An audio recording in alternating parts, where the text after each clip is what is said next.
self-driving Uber vehicles are now driving around in Pittsburgh, Pennsylvania. You can actually summon self-driving cars from your Uber app on your mobile phone. Pictures of the cars have been spotted. We know Google has been testing their self-driving car fleet for several years. We've talked about Tesla's autopilot. Full disclosure, I own some Tesla stock. Last week, Ford announced plans for its autonomous ride-sharing service, but we actually have self-driving autopilot type cars driving around in Pittsburgh. Now, because of the law, you can't actually have no driver, and I use that term sort of loosely, sitting in the driver's seat. There is someone who sits there in case something happens with the autopilot of the vehicle. But people are riding around in Ubers where the computer, the AI, the hard drive essentially of these cars is driving people around. And this is very, very interesting. Number one, it's interesting because every time I talked about this, Jason, you wouldn't know about this, but for the last 3 years, every time I've mentioned self-driving cars, I get angry emails from people saying, David, this is not going to happen. This is ridiculous. There are going to be no self-driving cars. And we now have self-driving trucks operating in a test corridor in the west of the United States. We have the self-driving Ubers in Pittsburgh. This is happening. Now it's a question of when people will be used to it. I guess I'd get in one of these self-driving Ubers. Oh, I'm going to get in. I'm not afraid. The real question to me is when are we getting self-driving Uber type drones that are going to fly me to my next destination instead of driving? See, that I would understand people emailing me about and saying, David, you might want to spend a little less time on the self-driving flying cars. And that I would actually hear. But I still get people telling me this is fake. This is not ever going to happen when it's already happening.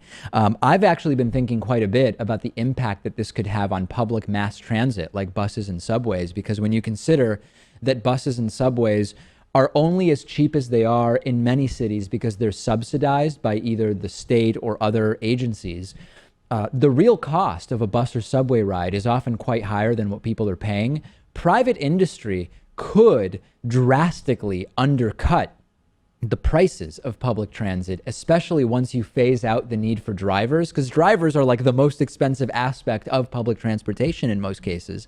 You can really undercut public transit, and I could imagine a world in which we see significantly worsening traffic, because we know that every full bus that becomes people in cars has a huge impact on the traffic. That is actually one of my concerns. The AI, the safety of the driving algorithm, that is absolutely going to be figured out. I've been thinking more of the impact it could have on public transit, and it could be quite damaging.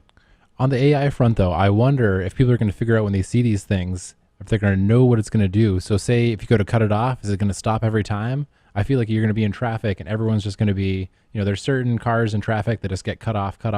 Is this is it going to keep that 2-foot zone where it can't get cut off, or is it going to be kind of the driver that gets always cut off, or what's going to happen there? I have been thinking about that. And there's this thing called a Pittsburgh left, which is, I don't know how many people have heard about this. This is where if you imagine cars facing each other at a red light where you can either go straight or turn left. Typically, when you just get a solid green, not a green arrow, the people turning left have to wait for an opening from oncoming traffic. There's this thing called a Pittsburgh left, where there's sometimes an understanding where you let the first car that's turning left go through in order to make it so that they don't get stuck waiting until the yellow light and then have to shoot through. That's a very difficult thing to deal with when it comes to programming. So how would a self-driving car deal with the expectation from other drivers that you might be doing a Pittsburgh left? I don't know the answer to that. Yeah, there's too many intangibles. I think especially if you start putting these behind big trucks, big buses, etc., they're just going to cause traffic jams. Eventually they're going to figure it out, but I think there's going to be a window where there's going to be a lot of testing and a lot of stress testing that's going to need to happen. I don't disagree with you, but that is not my long-term concern with these self-driving cars. I know that is going to be figured out. We'll see, though, what other chaos is temporarily caused in the meantime.